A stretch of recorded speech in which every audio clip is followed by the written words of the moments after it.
Parte quinta. Las objeciones al panorama urgente y optimista. Vamos a analizar la objeción principal a la realización de este panorama urgente y optimista, que la energía solar no es continua y se requiere esquemas de almacenamiento nocturno invernal que hace que su precio se multiplique y su potencia se divida.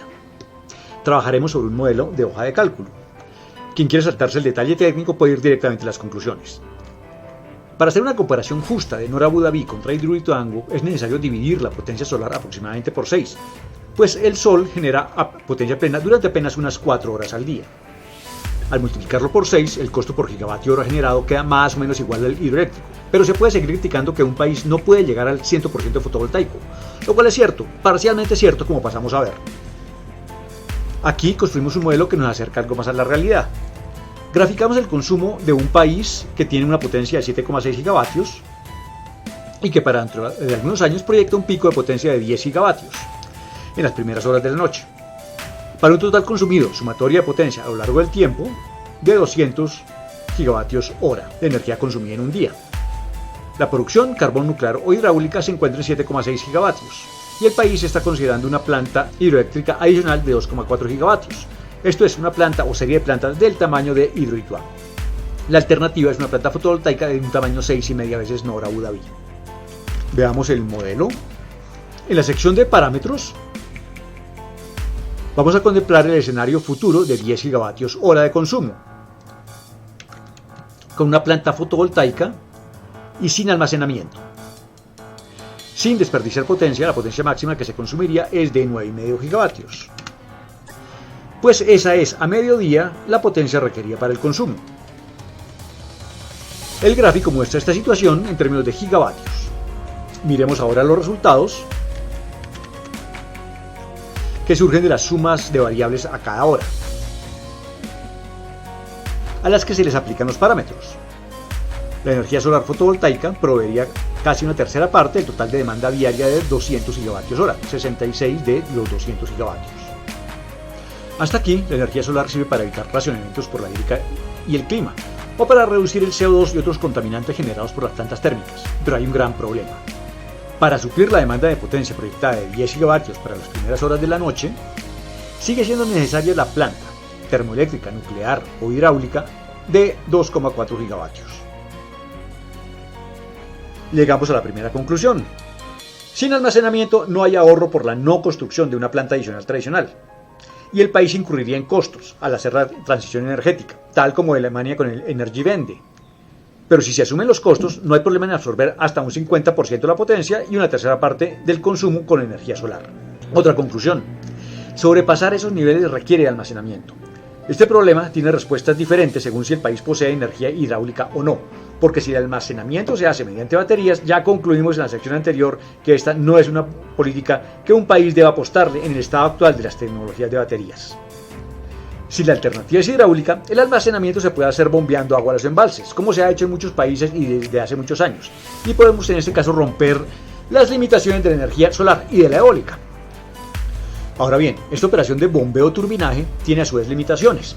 Se requieren equipos de bombeo, hay pérdidas en la operación de bombeo-turbinaje, los embalses requieren un nivel de desagüe obligatorio y se requieren embalses que puedan recibir el bombeo sin problemas. Si incorporamos estos parámetros en el modelo, trabajamos con un país donde se consumen 200 gigavatios hora en un día, con una demanda de potencia máxima de 10 gigavatios y donde se agrega una central fotovoltaica. Supusimos desagüe de 10%, 1 gigavatio, pérdidas del 20% en el bombeo-turbinaje. Según Wikipedia, se pierde entre un 15 a un 30% en este proceso, y que la potencia instalada de bombeo es a lo más un 50% de la del turbinaje. Esto es, 5 gigavatios de los 10 gigavatios del país. Ir más allá puede ser difícil si no existe la infraestructura de embalses para recibir el bombeo. En el gráfico vemos la producción solar, el consumo y la producción hidráulica. El excedente acumulado está en gigavatios hora y se grafica en el eje derecho. Según estos parámetros, ¿qué potencia se puede agregar? La potencia solar máxima que se pueda añadir con almacenaje y sin sobrepasar una potencia de bombeo de 5 gigavatios es de 13,5 gigavatios solares, situación en la que se generan 99 gigavatios hora solares y 106 hidráulicos. Se observa un costo del bombeo de turbinaje de 5 gigavatios, un consumo de 200 y una producción de 205, 106 más 99. Se consumen 28 gigavatios hora adicionales en comparación al escenario sin desperdicio y sin acumulación. Esos 28 gigavatios hora no son gratuitos. Requiere una potencia solar adicional de 4 gigavatios 9,5 a 13,5 y se requieren equipos de bombeo de 5 gigavatios. Los datos que usamos en el primer capítulo de esta serie indican que en la actualidad esa infraestructura podría costar algo del orden de los 4.000 millones de dólares. Pero por el otro lado, la potencia hidráulica máxima es ahora de 7,3 gigavatios y no de 10 gigavatios, y el uso del caudal se reduce en el consumo provisto por la generación solar. 94 gigavatios. Nos hemos ahorrado la construcción de toda una central, esto es, ahorramos entre 5 a 10 mil millones de dólares. Los resultados entonces son, se pueden agregar 3,5 gigavatios solares, se agregan 28 gigavatios hora solares al consumo, que necesitaron una potencia solar adicional de 4 gigavatios, unos equipos de bombeo de 5 gigavatios. La potencia hidráulica necesaria descendió a 7,3 gigavatios. Se ahorran 94 gigavatios hora de energía hidráulica.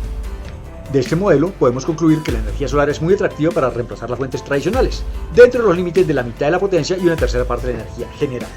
Si se quiere ir más allá, se deben usar mecanismos de almacenamiento con costos comparables a los de la construcción de una central tradicional adicional. Pero hay notables ventajas adicionales. Uno, la primera, el país se libera de la dependencia hídrica y del clima, tema esencial ahora cuando el fenómeno del Niño puede hacer esta dependencia más peligrosa más frecuentemente. La segunda, que la construcción es menos riesgosa y más rápida.